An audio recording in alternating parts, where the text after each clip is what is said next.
Hello, हाँ, आप सब कैसे हैं? आशा करता हूँ ठीक होंगे। आइए देखिए, हम जो है अपने इंजीनियरिंग ग्राफिक्स की क्लास जो है आगे आज पढ़ाएंगे। उसके आगे स्क्वायर थ्रेड आज पढ़ाना था। CUT लीड कॉमन यूनिवर्सिटी इंट्रेंस टेस्ट में जो एक सब्जेक्ट पूछा जाता है इंजीनियरिंग ग्राफिक्स, वही पढ़ा रहे हैं। तो इसके आगे उसके आगे कल के आगे आज पढ़ाना है स्क्वायर थ्रेड क्या है। स्क्वायर थ्रेड एंगल इसका होता है 0। ठीक है। Use in screw jack bench vice machine tools में काम आता है, यूज आता है, इसका प्रयोग किया जाता है। नोटेशन इसका है एस क्यू गुणे 36 गुणे 6, मतलब SQ मतलब स्क्वायर थ्रेड, उसके बाद जो है 36 मतलब नॉमिनल डाया रहेगा और पिच मतलब 6 पिच डाया रहेगा। तो इसका जो है ये है एक चित्र, इसका चित्र है, आप सब देख सकते हैं।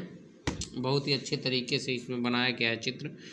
तो जो है आप देखिए, इसमें दिया है, इसके बीच में ये ऐसे बनेगा। इस चित्र याद कर लेना। स्क्वायर थ्रेड का ये चित्र है, ये पिच है इतना, और इसका भी ये इतना पिच है। उसके बाद ये यहाँ तक है पिच, और इसके बाद ये डायरेक्ट। ठीक है।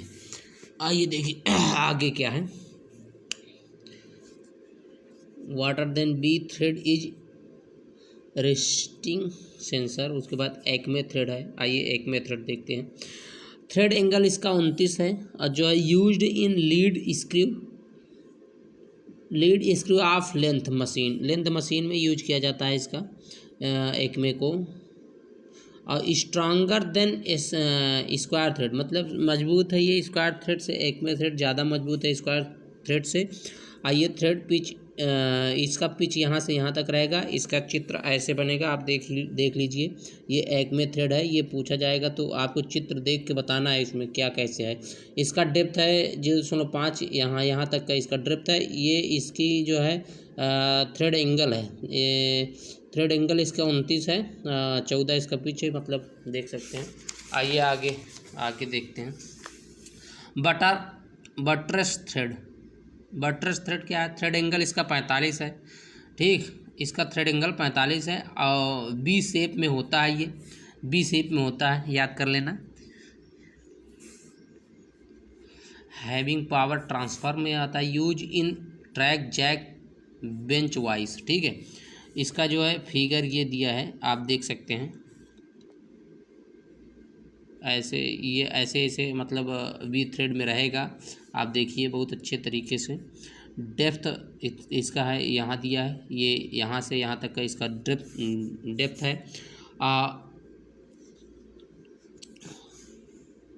नकल थ्रेड, आइए देखिए बताएंगे। नकल थ्रेड में modified from of square thread से मॉडिफाई किया गया है नकल थ्रेड को। क्रेस्ट रूट इसका सेमी सर्कुलर रहेगा। यूज्ड इन कपलिंग में इसका ज़्यादा यूज होता है। ठीक है। नकल थ्रेड का कपलिंग में यूज होता है। इसका फिगर ये दिया है, आप देख लीजिए। इसका पिच यहाँ से यहाँ तक इसका ये पिच है, यहाँ 0 पिच यही ये भी है। बस यही इसमें याद रखना है, फिगर याद कर लेना नकल थ्रेड का। बस यही फिगर से पूछा जाएगा क्वेश्चन। यूनिफाइड थ्रेड क्या है? एकीकृत चूड़ी। यूनिफाइड का हिंदी है यूनिफाइड थ्रेड का एकीकृत चूड़ी। क्रेस्ट फ्लैट राउंड रहेगा और रूट राउंड रहेगा। थ्रेड एंगल 60 रहेगा। तो आइए देखिए, इसका जो है फिगर दिया है, आप देख सकते हैं।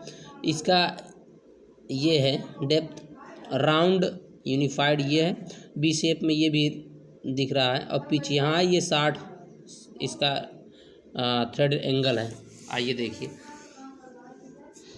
इस मैट्रिक थ्रेड। अब एक साथ में लिखा है जितने थ्रेड हैं, तो आपको देखना है, और उसमें उसका थ्रेड एंगल लिखा है और क्या क्या इंपॉर्टेंट है वो लिखा है। तो आप देखिए मैट्रिक लिखा है, तो मैट्रिक जो है